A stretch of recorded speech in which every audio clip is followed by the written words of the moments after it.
India மார்ட் நிறுவனத்தின் தலைமை செயல் அதிகாரி மற்றும் 6 இயக்குநர்களுக்கு தமிழக போலீசார் நோட்டீஸ் அனுப்பியுள்ளனர். காஞ்சிபுரம் மாவட்டத்தில் போதைப்பொருள் கடத்தல் வழக்கு விசாரணையில் குற்றவாளிகள் இந்தியா மார்ட் இணையதளம் மூலம் போதைப் பொருட்களை வாங்கியிருப்பது தெரியவந்துள்ளதால் நோட்டீஸ் அனுப்பப்பட்டுள்ளது.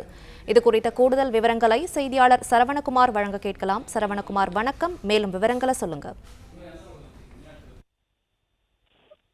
இந்தியா மார்ட் என்ற ஒரு பிரபலமான இணையதளங்கள்ல பல்வேறு பொருட்களை இதில் ஆன்லைன் மூலமாக வாடிக்கையாளர்கள் வாங்குகிறார்கள். இந்த இணையதளம் செயல்படக்கூடிய நிலை, இந்த இணையதளத்தினுடைய தலைமை செயல் அதிகாரி மற்றும் அதனுடைய 6 இயக்குநர்கள், இந்த 6 இயக்குநர்களுக்கும் தமிழக காவல்துறையினர் காஞ்சிபுரத்தில் பதிவு செய்யப்பட்ட வழக்கு ஒன்றின் தொடர்பாக தமிழக காவல்துறையினர் நோட்டீஸ் அனுப்பியிருக்கிறார்கள்.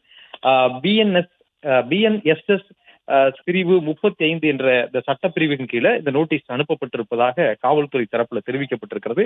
இந்த இந்தியா மார்ட் நிறுவனம் இந்த இணையதளத்தின் மூலமாகத்தான் தடை செய்யப்பட்ட, அதாவது மருத்துவர்களுடைய இந்த பரிந்துரை சீட்டும் இல்லாமல் சட்டவிரோதமாக இந்த இணையதளம் மூலமாக சில மருந்து பொருட்களை போதைக்காக இளைஞர்கள் பலர் வாங்கியிருப்பதாக அதில் குற்றம் சாட்டப்பட்டிருக்கிறது. குறிப்பாக காஞ்சிபுரத்தில் இது தொடர்பாக பதிவு செய்யப்பட்ட வழக்கில் கைது செய்யப்பட்ட நபர்களிடம் நடத்தப்பட்ட விசாரணையில் இந்தியா மார்ட் இணையதளம் மூலமாக இந்த மருந்துகளை அவர்கள் இந்த போதைக்காக இந்த மருந்துகளை வாங்கியதாக அவர்கள் வாக்குமூலம் கொடுத்திருக்கிறார்கள். அதன் அடிப்படையில் இந்தியா மார்ட் நிறுவனத்தையும் முதல் தகவல் அறிக்கையில் தொடர்பான அந்த வழக்கின் முதல் தகவல் அறிக்கையில் குற்றவாளியாக இந்த நிறுவனத்தையும் காவல்துறை சேர்த்திருப்பதாகவும், அதன் அடிப்படையில இந்த நிறுவனத்தினுடைய தலைமை செயல் அதிகாரியும் நிறுவனமான தினேஷ் சந்திரா அகர்வாலுக்கும், அதே போன்று 6 இயக்குநர்களான பிரிஜேஷ் குமார் அகர்வால், துருவ் பிரகாஷ், விவேக் நாராயணன், ராஜேஷ் சௌனி மற்றும் பல்லவி குப்தா, ஆகாஷ் சௌத்ரி என்ற மொத்தம் 7 பேருக்கும் இது தொடர்பாக காவல்துறையினர் நோட்டீஸ் அனுப்பி இருப்பதாக